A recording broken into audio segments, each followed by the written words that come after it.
Hello বন্ধুরা, স্বাগত আমার নতুন ভিডিওতে। আজ নিয়ে এসেছি পশ্চিমবঙ্গের এক অপূর্ব সমুদ্র তীরের গল্প, বকখালি।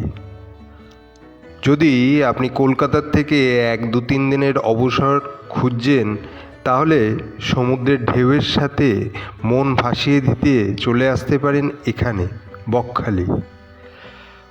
আপনি পাবেন সংসারের সব রকম রসদ এখানে।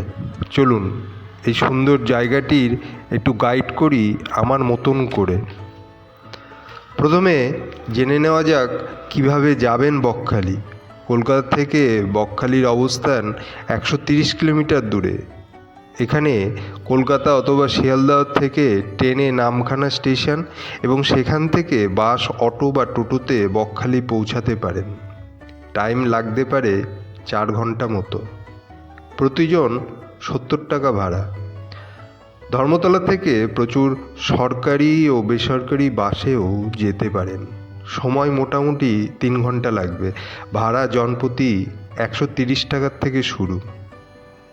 সারা বছরই এখানে আসতে পারেন, তবে অক্টোবর থেকে মার্চ মাসের আবহাওয়া থাকে অনেক মনোরম। বর্ষার সময় এখানে না আসাই ভালো, কারণ পথঘাট জলমগ্ন হয়ে থাকে। এবার আসি আসল মজায়। বকখালি বিখ্যাত তার 8 কিলোমিটার লম্বা সমুদ্র সৈকতের জন্য।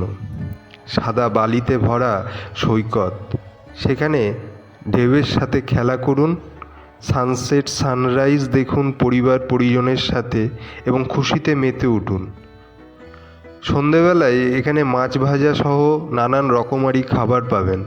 খরচ মোটামুটি সকলের সাধ্যের মধ্যেই, অথবা বলা যায় আপনি যেমন বাজেট করবেন তেমনই খরচ করতে পারবেন। সকালে উঠে সমুদ্রের ধারে প্রাণায়াম করুন, মন শান্ত হয়ে যাবে। বকখালি সমুদ্র দেখে আমার বরাবর মনে হয় এটা একটা ভার্জিন বিচ, নির্জন একাকী একটা বিচ, সকলকে স্বাগত জানাচ্ছে। আধুনিকতার ছোঁয়া এখনও খুব বেশি আসেনি এখানে। একটা টিপস দিয়ে রাখি, বকখালি সমুদ্রে ঘোরার জন্য অবশ্যই সানস্ক্রিন, ক্যাপ আর জলের বোতল সাথে রাখবেন। কোথায় থাকবেন এবং কি খাবেন? থাকার জন্য পাবেন সস্তার 300-400 টাকার থেকে শুরু করে 3-4 হাজার টাকার লাক্সারি হোটেল। এছাড়াও খাবার জন্য পাবেন তাজা ইলিশ সহ চিংড়ি ভাজা, কাঁকড়া মাছ সহ নানান সামুদ্রিক মাছের পদ। সমস্ত পরিচিত খাবারই পাবেন এখানে। ইউপিআই দিয়ে পেমেন্ট করার সুবিধাও পাবেন। এবার আসি বকখালির কোথায় কোথায় ঘুরবেন। এখানে Henry Island, Fraserganj, eco park, beneficiary, Kargil beach খুব জনপ্রিয় গন্তব্য। যে কোনো টোটোই চেপে বেরিয়ে পড়ুন, তবে হ্যাঁ, একটু দরাদরি করে নেবেন। ওরা মোটামুটি 500 টাকা ভাড়া চায়। এখানে বেনিফিশিয়ারি হলো একটা পাইকারি মাছের বাজার। সমুদ্রের বিভিন্ন ট্রলার এখান থেকেই যাত্রা শুরু করে এবং মাছ ধরে আবার এখানেই ফিরে আসে। এখানে এটা একটা পাইকারি মাছের বাজার। এছাড়াও এখান থেকে পর্যটকরা 150 টাকার বিনিময়ে জম্বুদ্বীপ লঞ্চে ঘুরে আসতে পারেন। সময় 2 ঘন্টা লাগে, তবে দ্বীপে নামতে পারবেন না। বন্ধুরা, বকখালি শুধু ভ্রমণ নয়, মনের শান্তির জায়গা। আমি মোটামুটি প্রতি বছর এখানে এসে কয়েকদিন কাটিয়ে যাই। এই 2025-এ আমি যে হোটেলে উঠেছিলাম, সেখানে একটা শিউরে ওঠা ঘটনা ঘটেছিল।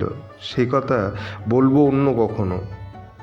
আপনারাও চলে আসুন পরের উইকেন্ডে, অথবা উপভোগ করুন এই সুন্দর জায়গাটাকে।